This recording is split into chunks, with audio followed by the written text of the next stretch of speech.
Well, yay and wow for me. I had 3 small potato chuts, I think they call them chuts. 1, 2, 3. I really didn't think I'd get much at all because I couldn't mound them up in this garden bed. I went as full as I could.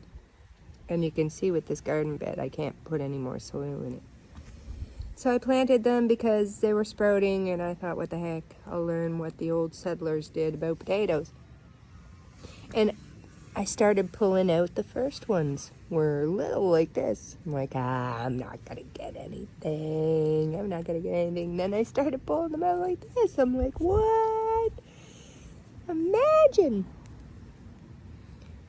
They were down deeper when I thought I had no more. So, yay for my little potato harvest. There is one that, I don't know what happened to it. Don't know. It's not with the new cut, like I didn't dig into it. I was dug into it another point, I guess.